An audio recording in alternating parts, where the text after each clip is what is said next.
อาทิตย์ที่แล้วนะบ่ได้มาพบปะญาติโยมศรัทธาภาคเจ้าก็ต้องเดินทางไปที่อำเภอเสมิงไปถวายเทียนพรรษาภาคค่ำอินเทอร์เน็ตก็บ่อำนวยต้องขออภัยเป็นอย่างยิ่งสาธุชนท่านผู้ฟังภาคค่ำอินเทอร์เน็ตก็บ่ได้อำนวยเลยจัดบ่ได้นะทางเจ้าหน้าที่เจเพิ่นก็จัดนะเอาครูบาอาจารย์นะตนอื่นๆเข้ามาแทนที่อาจจะเป็นเทปเก่าการอาตมาก็บ่ได้ติดตาม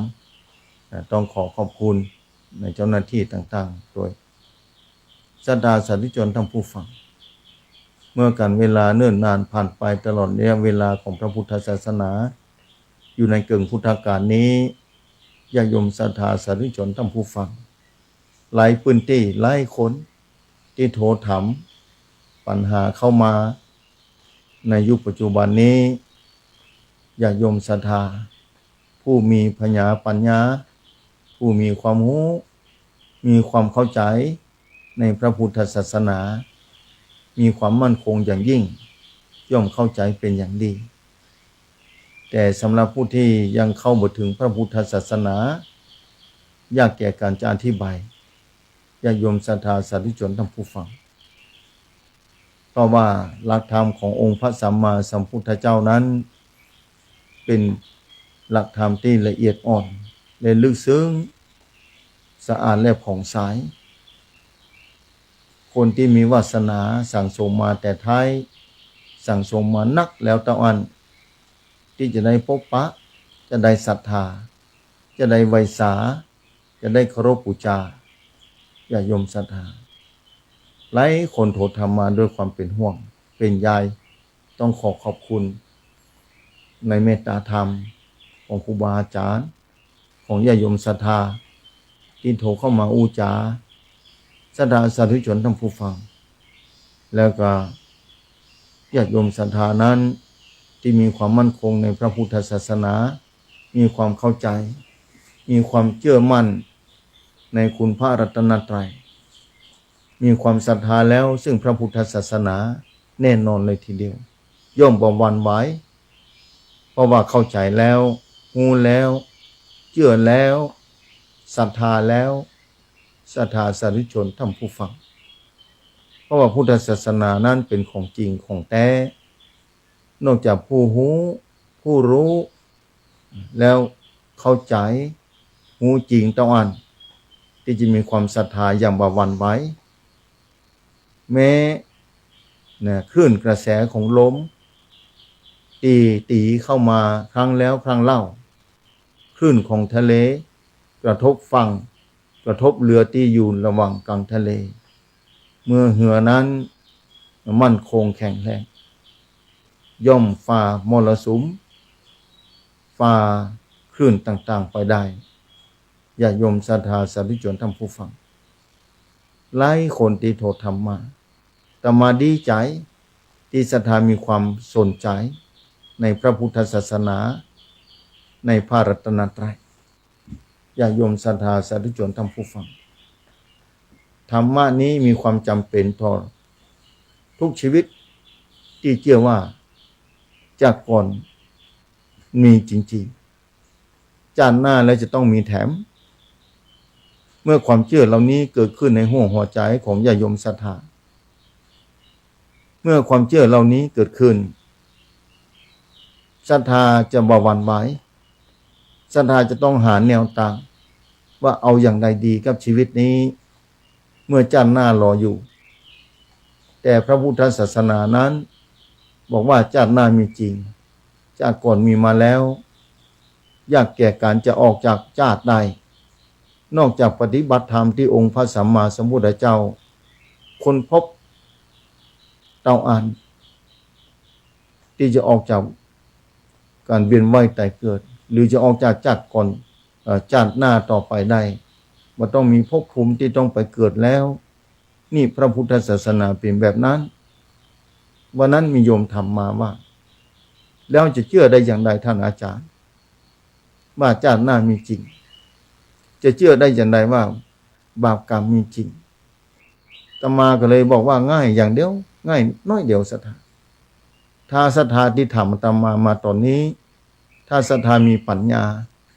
ศรัทธามีความรู้มีความเข้าใจละเอียดอ่อนพอสมควรแค่พอว่าภายในครอบครัวของเฮาต้องอันภายในครอบครัวของเฮาต้องอันว่าสามีภรรยาและลูกเต้ามีความต่างกันก็ด้านความคิดด้านสุขภาพอนามัยลักษณะร่างกายธาตุทั้งสี่ที่ได้เกิดมาได้ด้วยบุญกุศลที่เคยสั่งสมมาแต่ท้ายทั้งนั้นเหมือนกันเท่าใดขนาดไหนพ่อเล่าแม่เล่าที่มีความปรารถนาต้องการให้ลูกเป็นแบบนั้นแบบนี้บางทีบางครั้งส่วนใหญ่ทั้งนั้นบ่สามารถที่จะเป็นไปตามนั้นได้เพราะมาจากสาเหตุอันใดภายพ่องอธิบายนี่แหละพระพุทธศาสนาบอกไว้แล้วว่าเรื่องของกรรมทั้งนั้นถ้าบ่เชื่อเราจะตัดสินใจอย่างใดพระพุทธศาสนานี่เมื่อข้ามจะได้อู้แบบนี้แถมพ่อมาได้เข้ารายการหลายอาทิตย์แล้วญาติโยมศรัทธาด้วยความเป็นห่วงศรัทธาสาธุชนท่านผู้ฟังแม้พระพุทธศาสนานี้เนี่ยล่วงเลยมาถึงตอนนี้เป็นปกติธรรมดาแน่นอนเลยทีเดียวครึ่งกระแสต่างๆย่อมเกิดมาเป็นแน่แท้ศรัทธาสาธุชนท่านผู้ฟังถ้าศรัทธาผู้ที่เชื่อแล้วว่าชาติหน้ามีชาติก่อนมีมาแล้วบุญมีจริงกรรมมีจริงอย่างที่เคยบอกทางสถานีนี้แม้ว่าพระสงฆ์องค์ข้าเจ้าที่ขึ้นกระแสที่ดังขึ้นมาถึงวันนี้วันนั้นโทรมาก็เลยบอกว่าหลักธรรมนั้นบ่ได้อยู่ที่พระสงฆ์องค์ข้าเจ้าธรรมะบ่ได้อยู่เพียงแต่เพิ่นค้นคว้ามาบอกกล่าวให้ญาติโยมศรัทธาฟังว่าภายพ่องจะปฏิบัติตามแผนที่ที่พระพุทธองค์ได้บอกไว้ก็ได้ไปศึกษาแต่คนที่ศึกษาบ่ใช่ว่าจะเดินทางไปถึงจุดหมายแล้วเป็นแต่ศึกษาเรียนรู้เพื่อจะบอกแก่มีความปรารถนาดีเพื่อจะบอกแก่ผู้คนทั้งหลายได้เตียวในเส้นทางที่ได้ศึกษาแผนที่เตียวไปเส้นทางนี้คือเส้นทางบ่ฮื้อมีพบหน้าชาติหน้าแล้วคือชาติสิ้นสุดลงไปถ้ามีชาติต่อไปก็ต้องมาทนทุกข์แห่งบ่ใจมนุษย์พบเดียวภูมิเดียวศรัทธาสาธุชนท่านผู้ฟังญาติโยมศรัทธาสาธุชนทุกท่านที่ฟังรายการตอนนี้นะลองคิดพิจารณาแม้คลื่นต่างๆนะของทะเลนั้นจะกระทบฝั่งขนาดไหนก็ตาม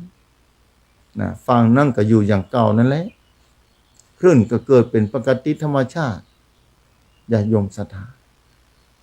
ขอญาติโยมศรัทธาสาธุชนศึกษาค้นคว้าอย่างละเอียดอ่อนพระพุทธศาสนานั้นยั่งยืนมาขนาดนี้ไปพบปะอาตมาเคยบอกเสมอว่าเป็นบุญของคนนั้นแม้บ่ได้ศรัทธาบ่ใจเป็นหยังแค่ได้หานภาคกาสวพัฒน์ก็ดีขนาดไหนแล้วอึดได้จำตะอันนะเคยบอกสถานีวิทยุคนที่มีวาสนาจะเกิดความสงสัยคนที่มีปัญญาจะถามว่านี่นักบวชกะเส้นผมบ่มีเพิ่นโกนออกหมดเลยอันนี้ใส่ชุดเหลืองอย่างเดียวบ่มีอย่างอื่นเป็ดเปื้อนที่ย้อมด้วยน้ำฝาดเพื่อจะต้องคัดเกลาสิ่งต่างๆที่มกหมุมอยู่ในห้วงหัวใจบอกว่าพุทธบริษัทอยู่ในบริษัทไหนภิกษุสามเณรอุบาสกอุบาสิกาญาติโยมศรัทธาสาธุชนท่านผู้ฟังการคัดเกลานี่แหละมีความจำเป็นอย่างยิ่งญาติโยมศรัทธาสาธุชนท่านผู้ฟังนี่แหละในพระพุทธศาสนาอยู่ในระหว่างที่เดินทางอยู่บ่ใช่ว่าถึงจุดหมายแล้วบางคนอาจจะออกจากเส้นทางไปเสียบางคนกำลังเดินทางด้วยความประมาท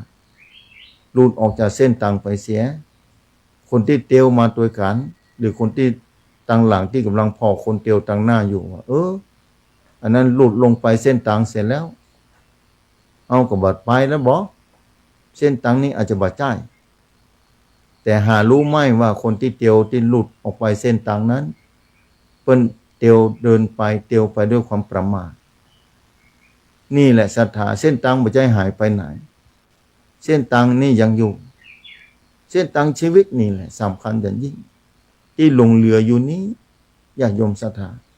เพราะว่าชาติหน้ารอเราอยู่ชาติหน้าไม่ใช่จะต้องมาเป็นมนุษย์นะศรัทธาชาติหน้าไม่ใช่ว่าเราจะต้องมาเป็นมนุษย์วันแน่เราจะไปอยู่ที่ใดเพราะพระพุทธองค์บอกไว้มี31ภพภูมิกฎอันนี้แหละเป็นสิ่งที่น่าคิดแล้วทุกคนเตรียมไว้หรือยังคนที่เชื่ออย่างยิ่งว่าชาติก่อนมีชาติหน้ามีคนที่เชื่ออย่างยิ่งว่าบาปมีจริงบุญมีจริงกรรมมีจริงคนนั้นจะพยายามฟังเฝ้าบ่ประมาทแต่บางทีก็ฟังเฝ้าด้วยความละเอียดอ่อนเกิดความประมาทขึ้นมาก็สามารถหลุดออกจากเส้นทางนี้ได้อยู่เสมอแม้ในโลกนี้พระพุทธศาสนายังอยู่มาจนถึง 2,568 ปีศรัทธาสาธุชนจะหันคลื่นกระแสที่ข่าวคราวต่างๆที่เกิดขึ้นโทรมาหาอาตมาภาพบอกว่าคนที่เข้าใจคนที่เชื่ออย่างจริงจังว่าเส้นทางนี้ถูกต้องแล้วจากก่อนมีจากน่าจะมีแถมและจะหาเส้นทางใดที่ดีที่สุดที่จะข้ามวัฏสงสารญาติโยมศรัทธาสาธุชนทั้งผู้ฟังเพราะฉะนั้นในโลกนี้พระพุทธศาสนานี้พระสงฆ์เท่านั้นที่จะกระเทือนจะเสียหายเป็นหมื่นลูกหมื่นตนก็ตามคนที่หานชัดเจนในเส้นทางนี้คนที่ศรัทธาต่อพระพุทธศาสนาเชื่อมั่นด้วยปัญญาเชื่อมั่นด้วยความรู้ศรัทธาต่อพระพุทธศาสนาด้วยปัญญาศรัทธาด้วยความจริงใจด้วยความรู้ของตัวเก้าพิสูจน์ศึกษาค้นคว้าด้วยตัวเก้าอย่างชัดเจนแน่นอนแม้พระสงฆ์ในพระพุทธศาสนาจะกระเทือนขนาดไหนจะลาสิกขาออกไปเป็นหมื่นรูปแสนรูปเส้นทางนี้ไม่ได้เสียหายเส้นทางนี้ยังคงอยู่เสมอในประเทศอินเดียเมื่อพศประมาณ 1,000 ประมาณนั้นพระสงฆ์องค์เจ้าเหลเนรนาถต้องหนีกระเจิงไปอยู่ในถ้ำในป่าในเขาศรัทธาสาธุชนทั้งผู้ฟังแต่ศาสนายังอยู่บนโลกนี้มากระจัดกระจายอยู่ในที่ต่างๆโดยเฉพาะเอเชียตะวันออกเฉียงใต้มีประเทศไทยพม่าเป็นต้นหลายประเทศที่นับถือพระพุทธศาสนายังหลงเหลือคือศรัทธาค้นคว้าศึกษาเส้นทางนี้ศาสนานี่ไม่ได้อยู่ที่พระสงฆ์ว่าธรรมะอยู่ที่พระสงฆ์เนอะธรรมะอยู่ที่ในตัวศรัทธาทุกคนธรรมะอาตมาอู้มาจ๋ามาเทศมาเรียบเปลี่ยนความรู้กับญาติโยมศรัทธาแบบนี้ไม่ใช่ธรรมะอยู่ที่อาตมาภาพอยู่ที่ในความเข้าใจของศรัทธาละเอียดอ่อนต่างหากญาติโยมศรัทธาถ้าศรัทธาค้นคว้าศึกษาอย่างละเอียดอ่อนพระสงฆ์นั้นเข้ามาบวชในพระธรรมวินัยนี้เข้ามาศึกษาค้นคว้าแล้วบอกต่อไปแทงเพื่อคนนั้นมีโอกาสวาสนาจะได้ฟังได้หู้ได้ศึกษาในเส้นทางนี้ต่อไปเพื่อจะเตี้ยวไปค้นคว้าเพื่อจะเดินไปทางหน้าคือข้ามวัฏสงสารเส้นทางนี้ไม่ได้หายแต่คนที่บอกอย่างพระสงฆ์เป็นต้นเกิดความประมาทขึ้นมาเพราะยังมีกิเลสอยู่หลุดออกมาจากเส้นทางนี้เสียแต่คนที่ศึกษาค้นคว้าอย่างจริงจังว่าจะเป็นเจ้าบ้านก็ใจไม่ยิงมาศึกษาเส้นทางนี้ของแท้พระสงฆ์จะหลุดออกไปเส้นทางที่ตนกระช่างแต่ตัวเก่านั้นมั่นคงจะเดินไปเรื่อยๆเดินตังไปจนถึงที่สุดเพราะเส้นทางมีหื้อเตียวมีหื้อเดินอยู่แล้วเส้นทางนี้ไม่ได้เสียหายนับวันมันจะก็ก้อยเลือนหายจากไปคือครบ 5,000 ปีนี่ศรัทธาสาธุชนทั้งผู้ฟังอยู่ที่บุญวาสนาบารมีของศรัทธานั่นนะ ที่ยืนยัดมานี่สมัยก่อนก็สมัย1,000 กว่าปีก่อนนะเมื่อพศ1,000เนี่ยในอินเดียนี่สมัยก่อนนั้นสมัยพระเจ้าอโศกมหาราชเคยเจริญรุ่งเรืองพระเจ้าอโศกมหาราชก็สั่งสมบารมีสร้างพระพุทธศาสนาเคยเจริญรุ่งเรืองในสมัยนั้นญาติโยมศรัทธาพระสงฆ์องค์เจ้าก็มีความกระเทือนหลายๆด้านหลายๆอย่างเหมือนกันพระองค์ได้สร้างพระพุทธศาสนาคือเจริญรุ่งเรืองมาเรื่อยๆหลายที่หลายแห่งในสมัยก่อนมีภิกษุณีนักสัตตาจารย์ศีล311 ข้อในที่สุดก็ถึงวันนี้ก็บ่ลงเรือคือได้หู้ได้หารนะญาติโยมศรัทธามีบางที่สืบทอดมาจากลังกากะนะเมืองลังกาศรีลังกาพุ่นอาจจะเป็นสืบทอดอย่างได้แต่มาบ่ได้หู้บ่เข้าใจนะอันนี้พระภิกษุสามเณรถึงวันนี้มีอุบาสกอุบาสิกาที่ศึกษาค้นคว้าตมาหูจากพระสงฆ์องค์เจ้าหลายองค์แต่ก่อนจนถึงปัจจุบันนี้บางคนบางองค์ก็ลาสิกขาออกไปขณะอยู่ในวัดในวาพอเพิ่นอาจจะเข้ามาถึงญาติโยมศรัทธาถามว่าได้เข้าวัดพ่องก่อได้ไปวัดพ่องก่อบ่ได้ไปหลายปีแล้วท่านเข้าไปกับยาอานะนี่ฉะนั้นในขณะที่อยู่ไม่ได้ศึกษาค้นคว้าอย่างจริงจังอย่างท่องแท้ภาคกาสาวพัฒน์นี่มีความสำคัญอย่างยิ่งต่อผู้ที่ได้เข้ามาห่มเข้ามาตุ้มเข้ามาอยู่ใกล้ศรัทธาและต่อผู้คนโดยต่างหากญาติโยมศรัทธาสาธุชนทั้งผู้ฟังหลายคนที่ทำมาด้วยความเป็นห่วงเพราะว่าธรรมะนั้นอยู่ในห้วงหัวใจของศรัทธานั่นแหละถ้าศรัทธาเข้าใจธรรมชาติร่างกายเฮานี่เป็นธรรมชาติธรรมะอยู่ในร่างกายเฮานี่แหละศรัทธาต้องค้นคว้าโดยตัวเก่าวิธีการทำอาหารวิธีการปลูกข้าวปลูกน้ำก็ศรัทธาจะต้องปลูกจะต้องทำโดยตัวเก่าเองคนอื่นนั่นทำแทนถึงแม้จะทำแทนเวลากินก็จะต้องกินโดยตัวเก่าจะต้องทำโดยตัวเก่าแต่ศรัทธาสาธุชนทั้งผู้ฟังเป็นแบบนั้นจริงๆมีคนหลายคนเนี่ยทำมาเป็นห่วงพระพุทธศาสนาอาตมาก็ดีใจที่ศรัทธาโทรมาเป็นห่วงพระพุทธศาสนาต้องขออนุโมทนาอย่างยิ่งที่ศรัทธาเป็นห่วงพระพุทธศาสนาพระรัตนตรัยเพราะว่าดีแล้วที่เป็นห่วงแต่ศรัทธาจะต้องพยายามช่วยกันรักษาพระพุทธศาสนาไว้คือยั่งยืนต่อไปชีวิตประจำวันของเราถึงวันนี้จะหันได้ชัดมีความทุกข์มีความสุขต่างกันไปจึงบอกแล้วว่ากรรมมีจริงบุญมีจริงบาปมีจริงถ้าศรัทธาเชื่อแบบนี้ญาติโยมศรัทธาศรัทธาต้องมีความจำเป็นต่อชีวิตศรัทธาแน่นอนถ้าศรัทธาเข้าถึงแล้วสมัยก่อนปูนสุเมธาดาบสเป็นพระฤาษีแต่ทอดสะพานคือองค์พระสัมมาสัมพุทธเจ้าย่ำค่ำไปศรัทธาสาธุชนลองคิดเนี่ยแม้ศาสนาจะล่วงเลยไปเท่าใดสัจธรรมที่พระองค์ค้นพบก็บ่ได้เสียหายบ่ได้สูญหายไปไหนเพราะฉะนั้นญาติโยมศรัทธาสาธุชนทั้งผู้ฟังทั้งหลายพิจารณาเอาด้วยสติและปัญญาปัญญานี่บอกคือกันได้แต่จะต้องรู้ด้วยตัวเก่า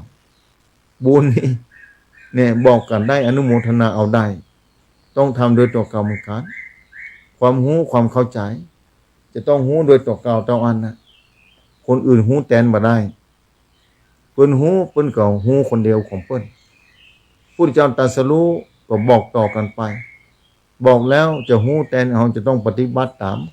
ที่เพิ่นรู้แนวทางที่เพิ่นบอกพุทธศาสนาก็เหมือนกันญาติโยมศรัทธาสาธุชนทั้งผู้ฟังศาสนาพุทธนี่มีพระไตรปิฎก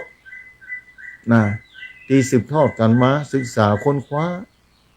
มีพุทธบริษัท4ที่กำจูศึกษาค้นคว้า คือสืบทอดให้ลูกหลานต่อไปต่างหน้าญาติโยมศรัทธาสาธุชนทั้งหลายเพราะฉะนั้นญาติโยมศรัทธาแต่ละคนแต่ละท่าน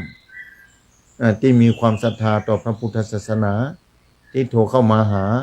วันนี้น่าจะฟังธรรมะภาคเจ้าอยู่เดี๋ยวภาคค่ำก็ได้ป้ากันอาจจะได้ลงไปจัดรายการพร้อมกับครูบาอาจารย์ญาติโยมศรัทธาเพราะฉะนั้นญาติโยมศรัทธาทั้งหลายจงใช้ชีวิตด้วยความบาปประมาทพระองค์ได้จากโลกนี้ไปแล้วที่เข้าสู่มหานิพพาน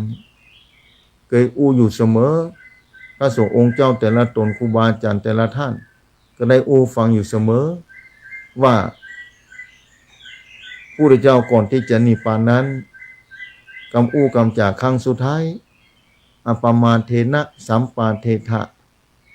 จงยังความไม่ประมาทให้ถึงพร้อมบอกว่าภิกษุสามเณรอุบาสกอุบาสิกาถ้าความประมาทเกิดขึ้นความเสียหายในการใช้ชีวิตย่อมเกิดขึ้นเป็นแน่แท้เพราะมาจากความประมาทศรัทธาสาธุชนทั้งผู้ฟังเพราะฉะนั้นจะประมาทจะต้องเนี่ยจะได้ดีก็ต้องมีสติเมื่อใดมีสติเมื่อนั้นความประมาทก็บ่เกิดขึ้นเมื่อใดขาดสติเมื่อนั้นความประมาทก็เกิดขึ้นทันทีการขาดสติปัญญาก็บ่มีแล้วที่จะสอดส่องในการดำเนินชีวิตที่ถูกต้องและดีงามแต่เมื่อใดถ้าขาดสติความประมาทเกิดขึ้นเป็นแน่แท้อย่างคนขับรถในบนท้องถนนต่างๆถ้าขับรถในบนท้องถนนต่างๆจะต้องใช้สติอย่างมั่นคงอย่างแน่วแน่อย่างชัดเจนถ้าขาดสติเมื่อใดศรัทธาสาธุชนทั้งผู้ฟังเจ้าของรถคนที่ขับอยู่อาจจะเกิดอุบัติเหตุอาจจะมีปัญหาเกิดขึ้นเป็นแน่แท้เพราะฉะนั้นญาติโยมศรัทธาสาธุชนทั้งผู้ฟังถ้าญาติโยมศรัทธานั้นใช้สติในการควบคุมวิถีชีวิตของตัวเก่าคือตั้งสติไว้ดีๆอันนั้นแหละคือความบาปประมาทความบาปประมาทเพราะฉะนั้นแม้พระสงฆ์ก็เหมือนกันพระสงฆ์องค์เนรถึงวันนี้อย่างที่ศรัทธาสาธุชนทั้งผู้ฟังว่าไม่ใช่ว่าความพร้อมจะเกิดขึ้นอยู่ตลอดเวลาแต่ละตนแต่ละท่านก็พยายามจะศึกษาค้นคว้าพยายามกราบกล่าวเกิดเมื่อใดขาดสติความประมาทเกิดขึ้นความเสียหายก็เกิดขึ้นได้อยู่ตลอดเวลาบางทีศรัทธาเหมือนกันถ้าว่าศรัทธามีสติมีปัญญาสามารถค้นคว้าศึกษาเรียนรู้แนวทางพระพุทธศาสนาศรัทธาก็จะสามารถเข้าใจอย่างดียิ่ง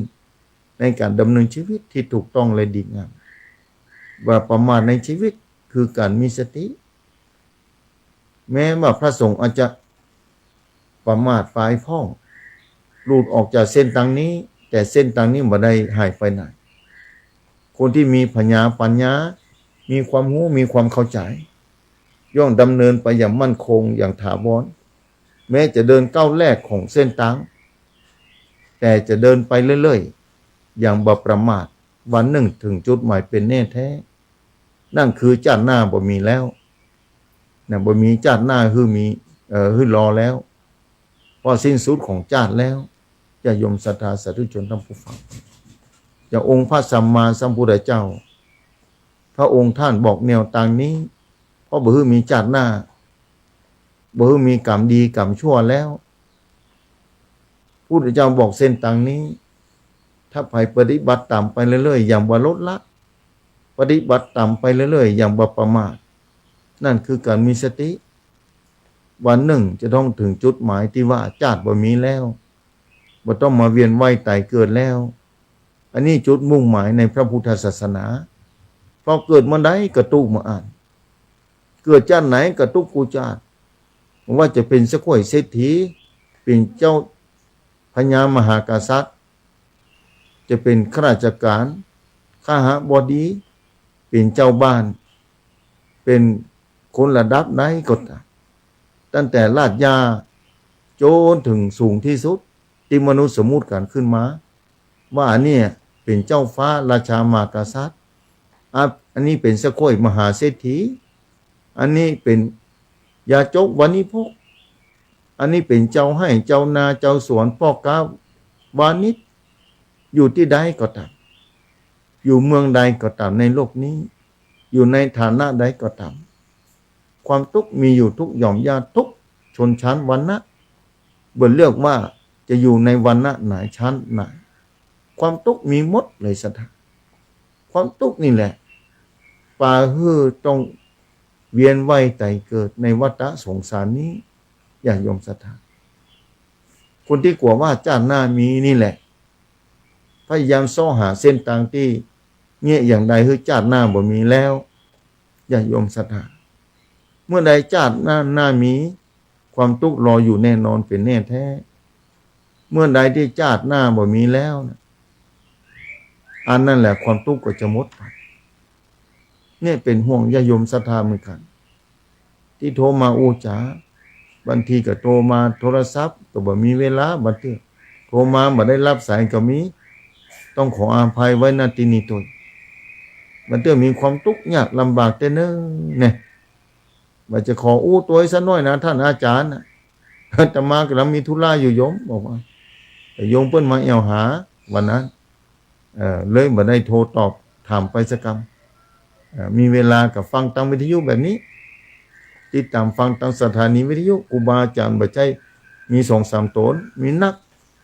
ที่ออกมาเทศนาบอกว่าจะเป็นมรดกทำกำเมืองอย่างตาเจ้าแต่ละวันในเป็นนิทานชาดกที่องค์พระสัมมาสัมพุทธเจ้าได้เทศนาได้เทศนาฝากไว้แล้วก็เพิ่นก็เขียนกันเป็นคัมภีร์ออกมาศึกษาค้นคว้าว่าแต่ละชีวิตในสมัยก่อนนั้นเป็นจะได้เกิดมาเป็นอย่างพระพุทธเจ้าได้เกิดมาเป็นอย่างใดเนี่ยสัตว์น้อยสัตว์ใหญ่ได้เกิดมาบ่ฮู้เท่าใดเท่าดีเกิดมาหมดเลยสัทธาองค์พระสัมมาสัมพุทธเจ้านั้นกว่าจะได้มาเป็นพระสัมมาสัมพุทธเจ้าทุกแล้วทุกเล่าจัดแล้วจัดเล่าต้องสร้างสมบารมีเพื่อจะค้นพบเส้นทางที่บ่มีจัดหน้าต่อไปนี้ญาติโยมศรัทธาสาธุชนทั้งผู้ฟังเมื่อใดมีจัดหน้าเมื่อนั้นความทุกข์รอเราอยู่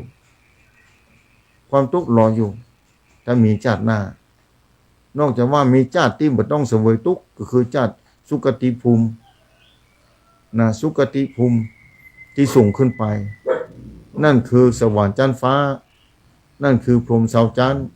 สวรรค์6ชั้นแต่เมื่อเสี่ยงบุญไปแล้วก็ต้องลงมาเกิดแถมมันก็ต้องมีชาติต่อไปเรื่อยๆชาติอาจจะมีความสุขแต่ว่าถาวรแถมแล้วเมื่อหมดจากการเป็นเทวดาชั้นใดก็ได้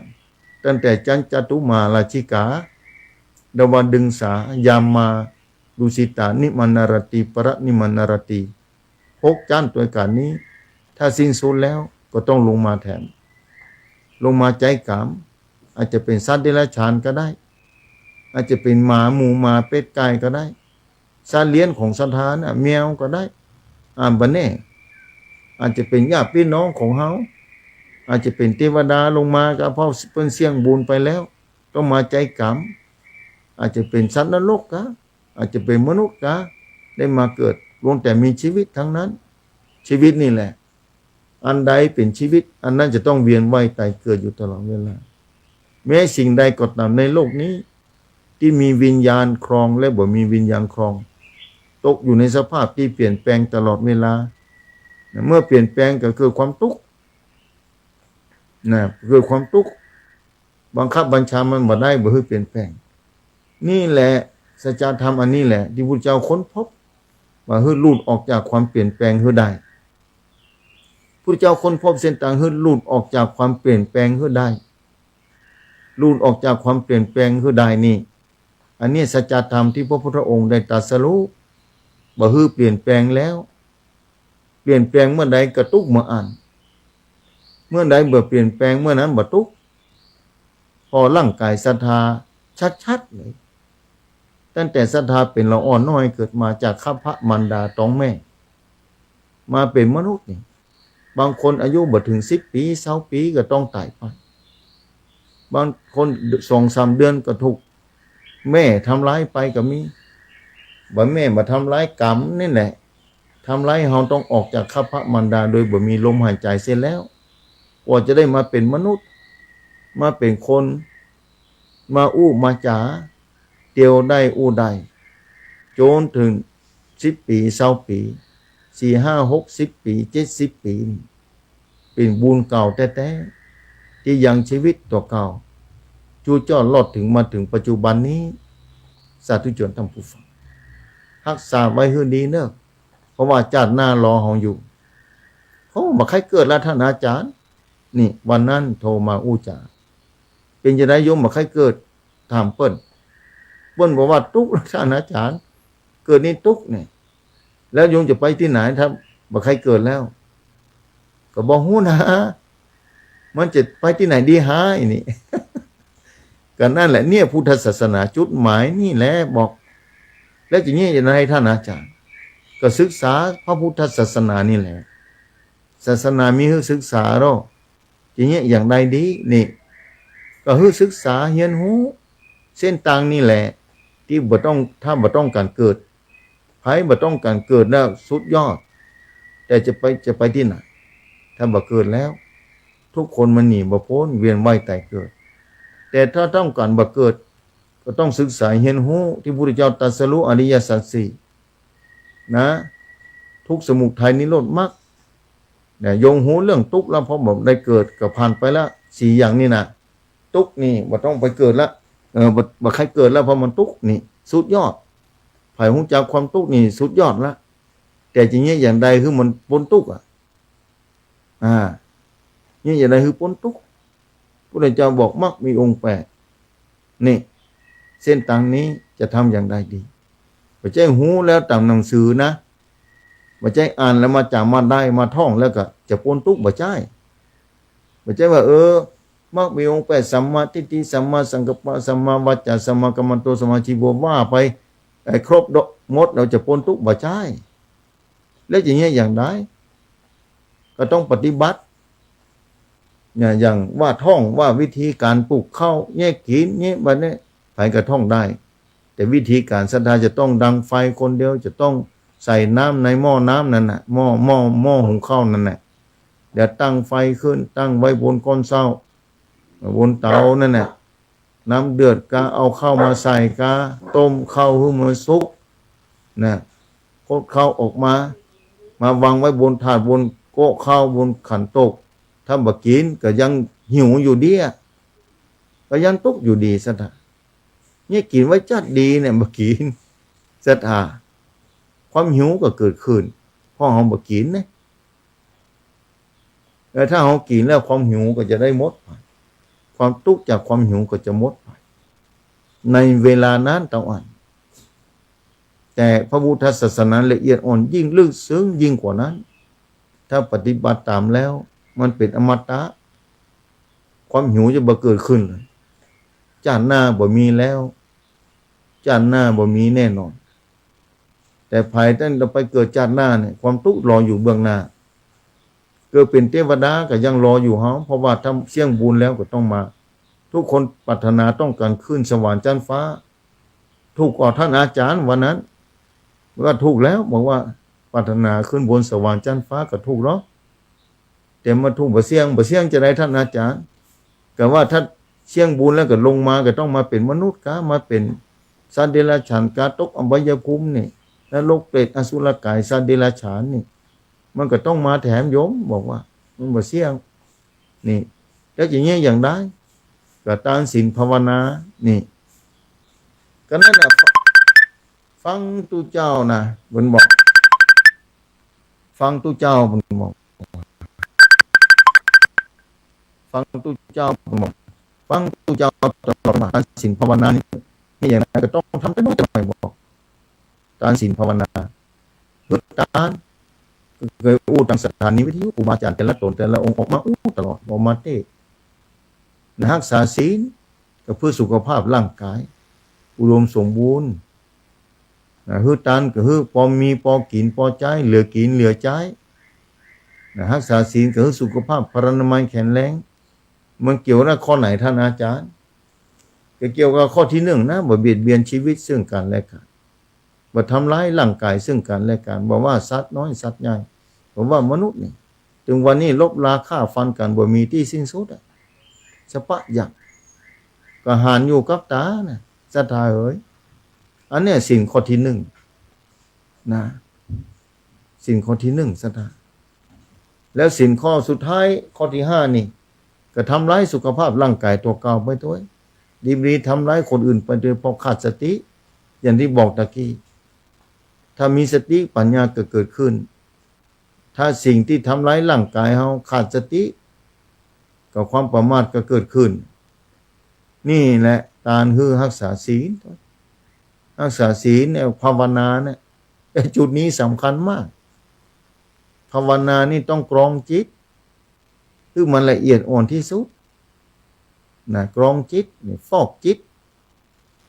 ถึงวันนี้บอกว่าภัยกระทำสิ่งที่เข้ามากระทบที่ตาหูจมูกลิ้นกายใจนี่เดี๋ยวก็ดีใจเดี๋ยวก็เสียใจเดี๋ยวก็โคตรเป็นฟื้นเป็นไฟฮ้อนขึ้นมาเดี๋ยวก็ดีใจบางครั้งดีใจจนน้ำตาตกก็มีบางทีเสียใจจนน้ำตาร่วงลงพลูลงมาก็มีอันนี้ความทุกข์ย่อมเกิดขึ้นเพราะมีความดีใจและเสียใจอยู่ในหัวใจอยู่เนี่ยอย่างใดเสียใจก็บ่มีดีใจก็บ่มีอันนี้แหละจุดหมายของพระพุทธศาสนาไม่ดีใจไม่เสียใจอันใดเกิดขึ้นก็ตามเอาจะวางจิตอยู่นี่ได้อย่างไรนี่จุดหมายของพระพุทธศาสนามีแบบนี้เมื่อใดศรัทธาวางใจว่าอันยังเกิดขึ้นก็ตามบ่เสียใจและบ่ดีใจบ่ใจธรรมดานะศรัทธา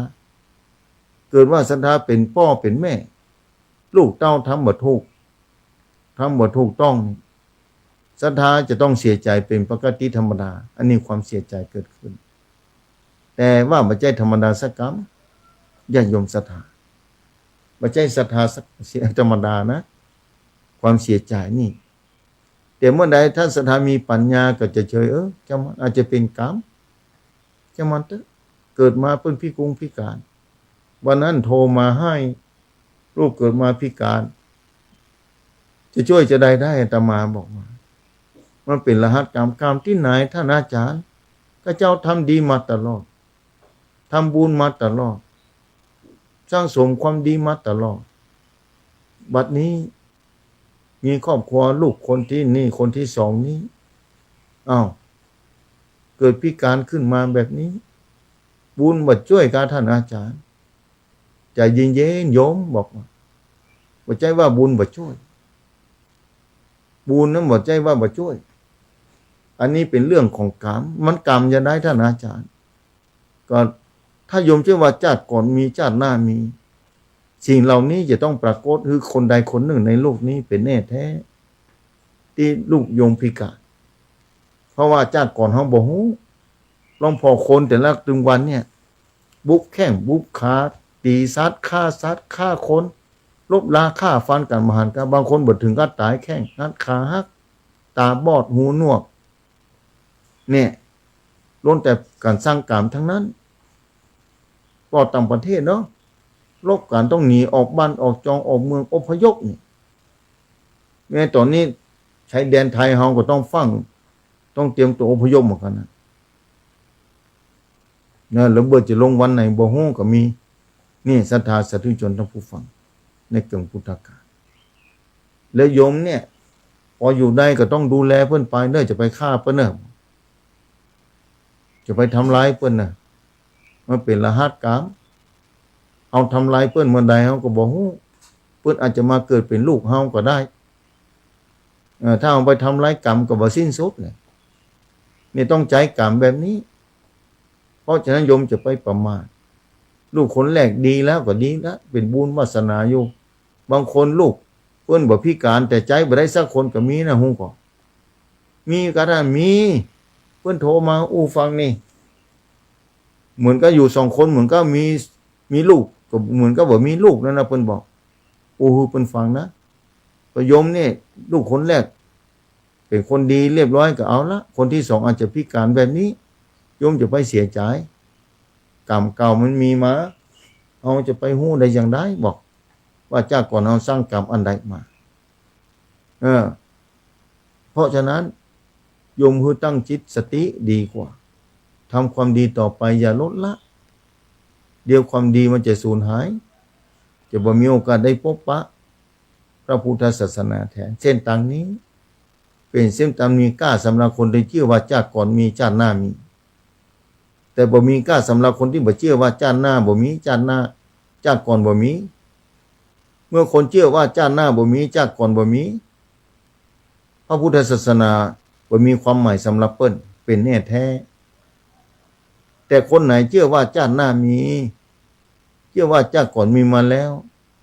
สำหรับพระพุทธศาสนานั้นมีความสำคัญและมีค่าต่อคนคนนั้นเป็นแน่แท้เมื่อใดก็ตามที่คนใดคนหนึ่งเกิดมาในโลกนี้มีความเชื่อว่าชาติหน้าบ่มีชาติก่อนบ่มีคนนั้นนะพระพุทธศาสนาบ่มีความสำคัญต่อคนคนนั้นเป็นแน่แท้นี่ขอบอกศรัทธาไว้แบบนี้ศรัทธาจะเกิดในยุคใดก็ตามพศใดก็ตามแต่ถ้าศรัทธาเชื่อแบบนี้ว่าชาติหน้ามีชาติก่อนมีศาสนาพุทธมีความจำเป็นต่อในการดำรงชีวิตของคนคนนั้นเป็นแน่แท้ญาติโยมศรัทธาสาธุชนทั้งผู้ฟังแต่เมื่อใดเล่าที่ศรัทธาห่างกระทบกระเทือนข่าวคราวต่างๆเกิดขึ้นมาบ่ไว้บ่สาละพระรัตนตรัยพระพุทธศาสนาบ่แต่ก็สุดแต่วาสนาบารมีคนเฮาเกิดมานั้นวาสนาบารมีบ่เท่ากันนะวาสนาบารมีบ่เหมือนกันนะศรัทธาสาธุชนทั้งผู้ฟังแต่เมื่อใดถ้าทุกคนยังเชื่อว่าชาติหน้ามีชาติก่อนมีเนี่ยเวลานั้นเมื่อนั้นพระพุทธศาสนามีกล้าสำนักคนที่ความคิดแบบนั้นอยู่ตลอดเวลาเมื่อใดความคิดของโยมเปลี่ยนแปลงไปว่าเชื่อว่าบาปบ่มีบุญบ่มีชาติหน้าบ่มีชาติก่อนบ่มีเพราะฉะนั้นในเวลานั้นน่ะพุทธศาสนาบ่ใช่มีกล้าสำหรับคนคนนั้นขอบอกศรัทธาไว้แบบนี้มีหลายคนที่โทรเข้ามาหาปู่จ๋าคือฟังว่าน้อยอกมองใจมีความเสียใจมีความสลดใจมีความบ่ม่วนใจเกิดขึ้นมาท่ามกลางสังคมและสื่อโซเชียลเจริญรุ่งเรืองในยุคปัจจุบันนี้โทรเข้ามาหานักมาอู้มาจาบอกว่าอู้หูเป็นฝักนะตลอดระยะเวลาใช้ชีวิตที่ผ่านมาชะตาอาหารนะพอครอบครัวของแต่ละคนนะในหมู่บ้านของศรัทธาเองนะแต่ละหมู่บ้านนะลองสังเกตพอเนาะว่ามีความเหมือนกันและต่างกันจังไดเพราะอย่างต้องต่างกันนะเพราะอย่างบ่เหมือนกันทั้งในหมู่บ้านนะความเป็นอยู่ความคิดสุขภาพร่างกายแต่ละคนแต่ละท่านต่างกันก็เหมือนกันทั้งหมดเลยกะตั้งแต่เกิดมาแล้วณปัจจุบันนี้บางคนอายุปาเข้าไป60-70แล้วระยะเวลาที่ผ่านมานะใช้ชีวิตมา60 ปี70 ปีเนี่ยผ่านความเปลี่ยนแปลงของโลกนี้จะได้พ่องผ่านความเปลี่ยนแปลงอย่างพ่องที่เกิดขึ้นในโลกนี้แต่พุทธองค์ขึ้นมาพอความเปลี่ยนแปลงของร่างกายของเขาเปลี่ยนแปลงก่อนหรือว่าอยู่อย่างเก่าแล้วพ่ออย่างมันถึงเปลี่ยนแปลงมันจึงเปลี่ยนแปลงนี้เปลี่ยนแปลงไปได้ถึงขนาดนี้ครับแล้วจะเปลี่ยนแปลงอยู่ก่อนเนี่ยถ้าได้เกิดมาเป็นมนุษย์แล้วก็จึงบอกว่าโลกนี้มีวิญญาณครองว่ามีวิญญาณก็ตามต้นไม้ต้นตอกเป็นหินเป็นทรายก็มีความเปลี่ยนแปลงตลอดเวลาญาติโยมศรัทธาสาธุชนทั้งผู้ฟังมนุษย์ก็ดีสัตว์ก็ดียิ่งโซเชียลเจริญล้ำพอเนาะสัตว์อยู่ในป่าในดงเนี่ยต้องลบราฆ่าฟันต่อสู้กินเนื้อกินหนังกันตลอดเวลามนุษย์ถึงวันนี้นับวันก็จะบัดใจต่างกับสัตว์เดรัจฉานไปถึงวันก็ต้องลบราฆ่าฟันกันแย่งชิงดีชิงเด่นกัน วันนี้เอามนุษย์ด้วยกันเนี่ยไปเป็นข้าทาสบริวารนะทำร้ายซึ่งกันและกันโอ้โหดร้ายขนาดนะนี่โลกนี้มันทุกข์แบบนี้มันลำบากเหลือเกินแบบนี้จะเกิดในยุคใดดีเนาะสถานแต่ในความเชื่อพระพุทธศาสนาว่าเกิดในยุคพระพุทธเจ้าองค์ต่อไปดีก้าเพิ่นว่าแบบนั้นแผ่นดินจะเรียกเหมือนหน้ากล่องใจมันเพิ่นเปรียบเทียบความหมาย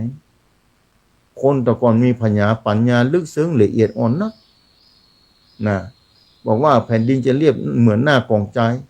นั่นคนจะมีจิตใจเพียงการเต้ากันหมดนะเพียงการเต้ากันหมดแม้จะมีจิตใจเพียงการเต้ากันหมดแต่ความเปลี่ยนแปลงก็ย่อมเกิดขึ้นอยู่ดีนะแต่จะบาหารเท่าใดนักเพราะจิตใจคนเปลี่ยนกันมีศีลเท่าเดียวกันจะบ่ทำร้ายซึ่งกันและกันจะเคารพในสิทธิของมนุษย์ที่เกิดมาร่วมกันแต่ถึงวันนี้ศรัทธาหาได้ชัดอยู่แล้วนะญาติโยมศรัทธาสาธุชนท่านผู้ฟังอู้หูศรัทธาฟังแบบนี้เมื่อข้ามก้อยปากันในกรรมหนึ่งนะเมื่อข้ามปากันกรรมหนึ่งก็อู้ก้อยจ๋ากันแถมกรรมอู้เรื่องนี้แหละโลกนี้ก็มีแต่อีไงสัตว์จะมีอย่างคืออู้เรื่องความทุกข์อู้เรื่องความสุขอู้เรื่องจัดหน้าจัดก่อนอู้เรื่องกรรมเรื่องเวรทุกคนก็เจอแบบนี้ใครเกิดมาเป็นมนุษย์หนีเหล่านี้มาได้จะต้องพบปะแบบนี้จะต้องเจอสิ่งความทุกข์ใจดีใจแบบนี้พอเขามาก็มาอู้เรื่องนี้เนี่ยทุกคนถ้าต้องการให้จัดหน้าบ่มีเอาก็ต้องมาอู้จ่าเงี้ยอย่างใดดีคือหนีออกจัดหน้าอยู่ใดบ่มีแล้วจัดต่อไปจัดใดๆไม่มีแล้วจัดนั่นคือจัดอมตะอยู่ที่ไหนพระเจ้าเจาะค้นคว้าศึกษาค้นพบเส้นต่างนี้นะแล้วไปได้มอบให้แก่ตู้เจ้าตนใดตนหนึ่งหลักธรรมของพระองค์เนี่ยที่ค้นพบไปได้มอบให้ไปคนใดคนหนึ่งมอบให้คนทุกคนในโลกนี้ที่มีบุญวาสนาที่มีบารมีไม่ใช่มอบให้อุบาสกอุบาสิกาคนใดคนหนึ่งไม่ได้มอบให้พระภิกษุสามเณรองค์ใดองค์หนึ่งเป็นสิกขาบอกให้ทุกคนในโลกนี้มาพิสูจน์หลักธรรมของพระองค์แล้วคนใดก็ตามที่พิสูจน์แล้วย่อมเข้าใจและรู้โดยตัวเก่าเป็นปัจจตังรู้ได้เฉพาะตนเนี่ยปัจจตังรู้ได้เฉพาะตนอากาลิโกไม่จำกัดกันเวลาบ่จำกัดกันเวลาศาสนาของพระองค์สัจธรรมขององค์พระสัมมาสัมพุทธะเวลาได้หมดไปแล้วศรัทธาจะเปิดสายคือศรัทธาได้โทรเข้ามาเช็ดสายก่อนเนาะขอแสดงความเป็นห่วงญาติโยมศรัทธาในจังหวัดต่างๆภาคเหนือภาคใต้อีสานก็ตามนะภาคกลางก็ดีภัยพิบัติที่พายุเข้ามาน้ำท่วมแต่ละที่อย่างจังหวัดน่านเป็นต้นหันภาพที่เพิ่นลงวัดภูมินทร์แต่มาก็เคยไปไหว้ไปสาโอ้ฝนตกน้ำท่วมในเขตภูเพียงอำเภอเมืองนะเคยเข้าไปที่จังหวัดน่านขึ้นสีขาวไปการเตียนไปนอนที่พระธาตุแจ้แห้งนะมาวัดต่างๆมาไหว้มาสาวัดจังกามก็ไปที่จังหวัดน่านฉะนั้นแล้วศรัทธาขอแสดงความเป็นห่วงให้ปลอดภัยกุฏิเนี่ยอำเภอปัวก็เคยโทรมาครั้งหนึ่งน้ำก็ท่วมเหมือนกันอำเภอปัวนะอำเภอทุ่งช้างอำเภอแม่สายก็ยังท่วมอยู่น้ำมาอยู่นะหลายที่ในเขตจังหวัดเชียงรายเนาะเอาโทรเข้ามาได้เนี่ยศรัทธา0892624999เจริญพรครับไปเจอครับไปเจอกันอันนี้นี่พ่อสุทนกะครับผมไม่จองที่แล้วไม่ได้มาให้ทำเนาะที่แล้วไม่ได้มาต้องเดินต่างเจ้าครับแบบสามีจริงครับอยู่ดีมีสุขนะพ่อเนาะผมกำลังใจนะครับขอบคุณนะพ่อเนอะอยู่ดีมีสุขเนอะครับผมได้ทุกหน้าที่แค่ครับว่าฝนตกอยู่ตกปล่อยเรื่อยๆแต่วันหมดได้หานะ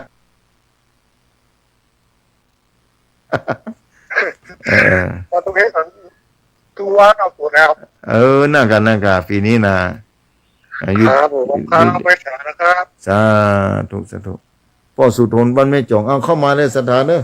0892624999ไพ่ฟังอยู่ที่บ้านที่จองโทรเข้ามาอู้จ๋าได้นะญาติโยมศรัทธาโทรเข้ามาอู้จ๋านะมาอู้มาจ๋านะมาบอกว่าที่ฮั่นฟังอยู่ที่นี่ฟังอยู่ก็ดีใจละว่าที่ฮั่นขึ้นดีต้องขอบคุณเจ้าของสถานีต่างๆที่เปิดโอกาสให้ศรัทธาได้รับฟังรับรู้นะญาติโยมศรัทธาสาธุชนทำผู้ฟังเอาเจริญปอนฮัลโหลเจริญปอน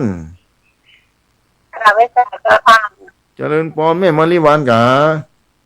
เจ้าเราไม่ทราบเจ้ากำลังเดินทาง ออกไปไหนแม่ ขึ้นเชียงใหม่ก็วันนี้ เออ มีโอกาสได้ตักบาตรเนาะ เออ ไปทางลายทางนะเจ้า สาธุโมทนาเด้อเนอะ เจ้านะเจ้า สาธุเนอะ ชัดเจนดีนะ ชัดเจนแล้วเนาะ เจ้า เราฟังในรถด้วยกันเนี่ยสาธุโมทนาเนอะ เจ้าสาธุสาธุสาธุเราไม่ทราบเจ้าค่ะ สาธุแม่มาริวันอำเภอลีบ้านใหม่ศรีวิไลเอาเจริญปอนเอาลูดไปเถอะหมอเอาเข้ามาใหม่0892624999นะสถาโทรเข้ามาได้เนอะที่ไหนฟังอยู่จังหวัดน่านกาเจียงไฮ้พะเยาลำปางแพร่น่านเนาะแล้วปูนเจียงใหม่แม่ฮ่องสอนเจริญปอน เจ้านะเจ้าได้เพื่อนจ้า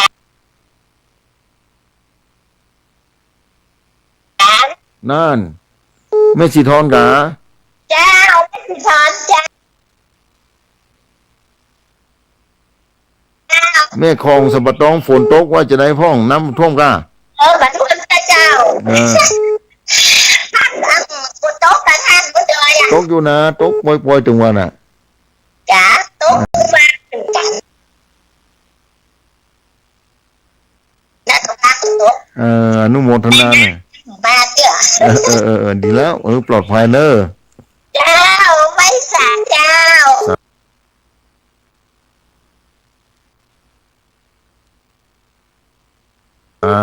ตูเอาใส่ต่อไปเจริญปอนเจริญปอน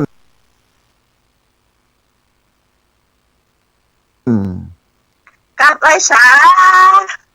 ท่าน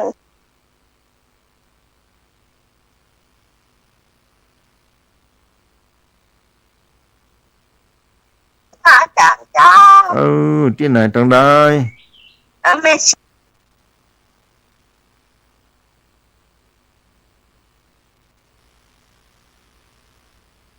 กุนเจ้า ลำปางเนาะ มันหนองเราลำปางเจ้า โทร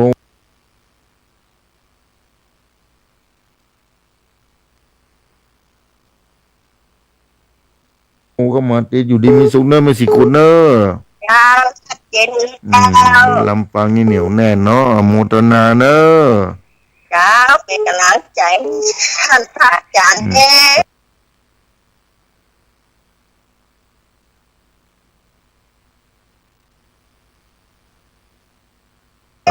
ถูกสาธุเอาใส่ต่อหลุดไปแล้วไม่เฮ้ย สวัสดีเจ้า นั่นเอาสาธุเจริญพ น้อย ร นะลูกนะ ลำปางเต็มแล้วดีแล้วแม่ลำปางเหนียวแน่นโอ้อนุโมทนา วันนี้ถ้ามาก็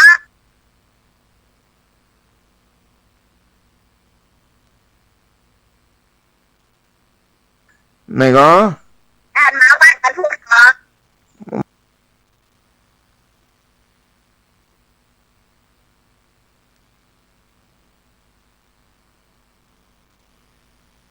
วันไหนก็ วัดวันพุธนี้น่ะ เราถึงวันนั้นก็กะแม่เนาะ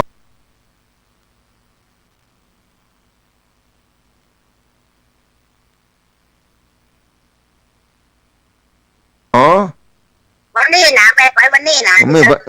แม่ไปวันนี้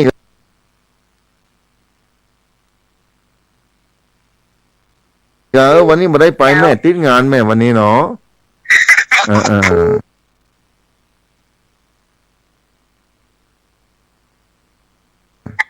อยู่ดีมีสุขนะแม่เนอะ เจ้า แม่น้อยทาโต้อยู่ดีมีสุขบุญรักษาเนอะ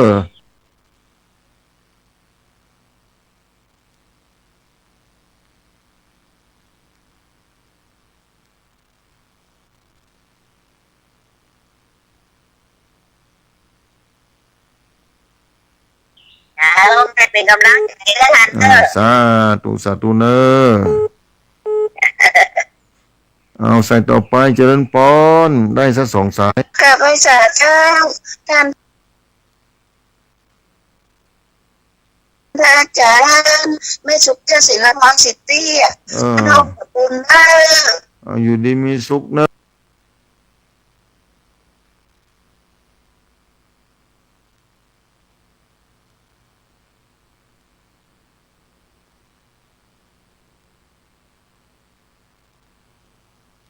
บุญรักษาเนอะ เจ้าฟังอยู่นะเจ้าธรรมะมาเจ้านี่นะเจ้าท่านพระอาจารย์ เจ้าเมื่อค่ำยามแรงเมื่อคืนมานึ่งอย่าลงมาค่ะเจ้า จะพอโอกาสเวลา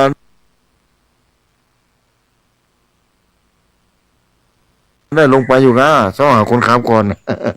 เจ้าขอสุขภาพท่านพระอาจารย์สมบูรณ์แข็งแรงนะเจ้าเด้อ สาธุ เจ้ากลับไหว้สาธุเจ้า เอาเข้ามาถึงแล้ว ขอลาศรัทธาไปก่อนเนอะนะฮือญาติโยมศรัทธา